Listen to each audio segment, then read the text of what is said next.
periferia é um exílio. Por que a periferia é um exílio?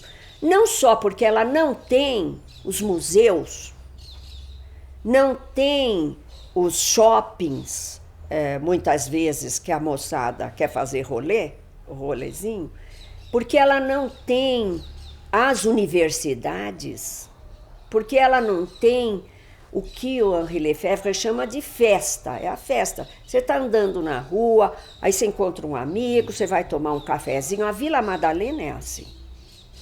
É essa coisa de matar a rua, né?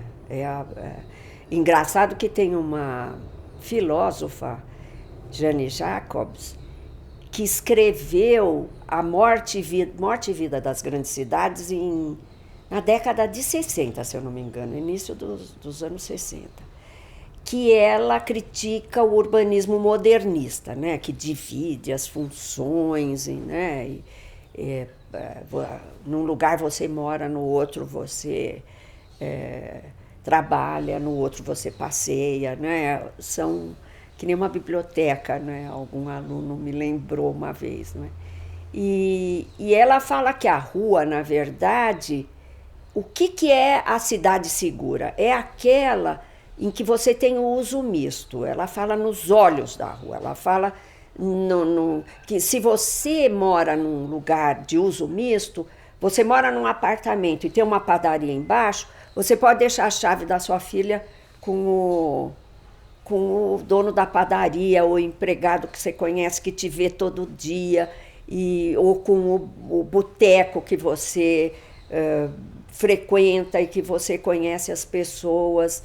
Então, esse uso misto, ele traz a segurança, na verdade. Ela falou, por quê? Porque o modernismo, o que ele trouxe? O esvaziamento do centro à noite. Então, você tem um centro ermo, ele é muito vivo de dia e ermo à noite, e os subúrbios, que é o que o urbanismo norte-americano principalmente criou, né? O subúrbio está morto de dia e está vivo à noite, que as famílias estão lá. E o centro vice-versa, não é? Se você colocar essas coisas junto, você vai ter a vida o tempo todo, de noite e de dia, né? Terra é alguma coisa que está no centro da história da sociedade brasileira. Ela permeia a luta de classes no Brasil. São vários os historiadores que mostraram que a propriedade, o patrimônio, né, que antes eram escravos, depois passou a ser terra, né? Na verdade, definia no Brasil poder social, econômico e político. São obras imobiliárias mais do que viárias, não é? Embora sejam para o sistema viário. Você tem, então, um sentido que tem tudo a ver com o neoliberalismo, que nos atingiu na década de 80, mas principalmente nos anos 90, né? Onde nós tivemos um recuo do investimento público e social. Quando esse investimento vem, que é com o governo Lula e Dilma, as cidades são tomadas pelos capitais. A indústria automobilística, capital imobiliário e capital de construção pesada. A luta social é o que faz as nossas instituições avançarem. E o que aconteceu depois de junho de 2013? Mais de 100 cidades voltaram atrás no aumento da tarifa. Mais de 100 cidades. Mas eu acho que essa não foi a maior conquista. A maior conquista foi, de fato, colocar o transporte coletivo na agenda nacional. E agora o transporte coletivo é preocupação de municípios, governos estaduais e governo federal. Eu já ouvi alguns psicanalistas me dizerem que a geração que vem depois do trauma, o trauma para nós foi a ditadura, as mortes, as torturas, a censura, as cassações de professores nas universidades, né? A geração seguinte é uma geração que censura inclusive os pensamentos. E a geração que se liberta é a seguinte, que é a geração que eu tive essa curiosidade de saber isso e discutir com alguns amigos psicanalistas, essa questão geracional, porque quando eu soube por um elemento do MPL, do Movimento Passe Livre, que eles decidiram enfrentar a polícia naquele período lá em junho. Isso jamais passaria pela cabeça da minha geração. Enfrentar a polícia na rua de peito aberto, mesmo que seja com um smartphone. Que você fala, bom, quando eles chegarem, a gente se dissolve, se dispersa, aliás, desculpe, e a gente se reúne em outro lugar, mantendo contato. Isso é uma estratégia absolutamente nova e original.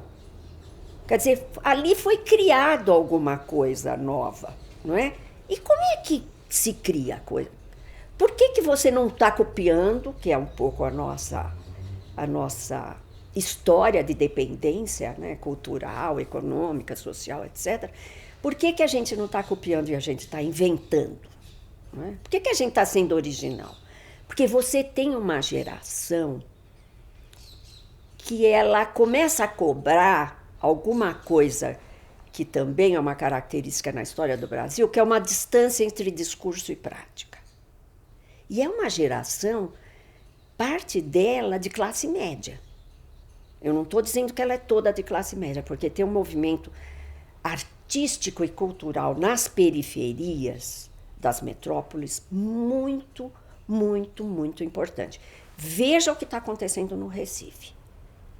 Não é? Veja a ocupação do cais, ocupa Estelita, que é uma das coisas mais importantes que nós temos hoje de manifestação urbana no país. Mas veja também todo o cinema, toda a música, não é? Então, você tem uma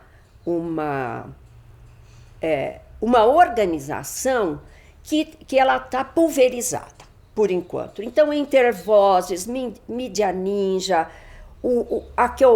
uma das que eu mais respeito, que é o Levante Popular da Juventude, que está organizado em nível quase nacional já, em vários estados, que fez o escracho contra os torturadores. Nós esperamos 40 anos para que um grupo de jovens decidisse ir na casa de torturadores que estavam vivendo muito sossegadamente, não é? Para mostrar para os vizinhos que ali vivia um torturador.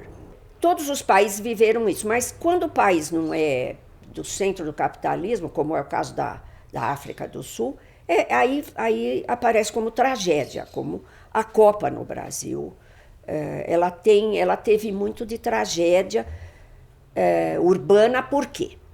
Porque esse urbanismo do espetáculo, e eu acho que o paroxismo aqui pode ser dado a essa Porto Maravilha, essa operação no Rio de Janeiro, que vai transformar o Porto numa coisa de espetáculo, fashion e tal, mas isso esse urbanismo do espetáculo é irmão da especulação imobiliária, né? E especulação imobiliária é mãe da gentrificação. Gentrificação, o que é? É a expulsão da população pobre moradora de áreas valorizadas. E, de repente, a estética, não é? Que acaba pegando todo mundo, muitas vezes até a população que vem da periferia, é a do shopping center, que eu acho, para mim, é um pouco a estética do banheiro. Sabe, do azulejo, da coisa brilhante, limpa, clean, não é? Uma coisa controlada, onde os espaços são totalmente controlados, não é? E, enfim, esse urbanismo que aliena, esse urbanismo que diminui a pessoa, que massacra a pessoa, não é? É um urbanismo que não admite a participação e a troca, não é? Ele se impõe. Eu me lembro muito disso pensando estou me lembrando que uma vez um táxi me levou para o Museu da Imagem e do Som, um motorista. Eu falei, mas o senhor nunca veio aí? Eu falei, é de graça para entrar, para ver as exposições. E ele olhou e falou assim, mas acho que isso não é um lugar para mim. Eu falei, por que não é um lugar para você? Por que você acha? Ele falou, a cara dele. Então, certos espaços põem as pessoas no seu devido lugar. Aliena as pessoas. Não é? Isso não é lugar para mim. E isso infelizmente, está ligado à especulação imobiliária, a mercado, e faz com que muita gente julgue um espaço que muitas vezes é interessante, não é? Um espaço degradado. Como a cidade, o centro das cidades. É um espaço degradado. Nós precisamos renovar. Aliás, no urbanismo, a gente já fez uma certa guerra com a palavra revitalizar, que sempre foi muito usada quando se quer mudar, por exemplo, um espaço como o Centro Velho de São Paulo, o Centro Antigo de São Paulo. Porque nada é mais vivo na região metropolitana do que o Centro Antigo de São Paulo. Então não tem o que revitalizar.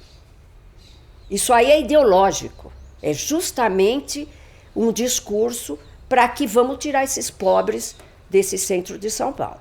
Esses drogados, esses moradores de rua, porque tudo isso precisa ser o que fez a reforma urbana de Pereira Passos no Rio de Janeiro, né? Tirou, sim, a população que vivia nos cortiços. E é uma coisa importante para o trabalho de vocês, que eu acho que o Sérgio Buarque de Holanda, o Raimundo Faoro pegam bem, né? Por que os nossos intelectuais não enxergam exatamente o que está acontecendo na realidade do uso e da ocupação do espaço? Por que exatamente a universidade não está acompanhando o que é a produção da cidade no Brasil? Como eu falei, eu não estou falando de pouca gente, eu estou falando de... só no município de São Paulo, 20% a 25% da população, né, que mora ilegalmente. Ou, se eu for para São Luís, Belém, eu chego em mais de 50% da população. Então, por que isso não faz parte da nossa história? Essa foi a luta da minha vida, né? Quer dizer, foi colocar a cidade invisível no mapa, né? Como é que a gente põe isso no mapa? Quer dizer, nessa hora, a partir de 64, quando você esmaga toda a liderança que ia transformar o Brasil, em todos os lugares, nos sindicatos, na academia, na sociedade, etc. E essa arquitetura não soube se discutir. Ela continua se reafirmando sobre os mesmos cânones. Então, ela teve um momento que ela foi maior do que a nossa luta. Mas ela não soube, eu acho, abraçar a luta contra a ditadura e construir uma coisa diferente. O urbanismo conseguiu fazer isso, a arquitetura eu acho que não.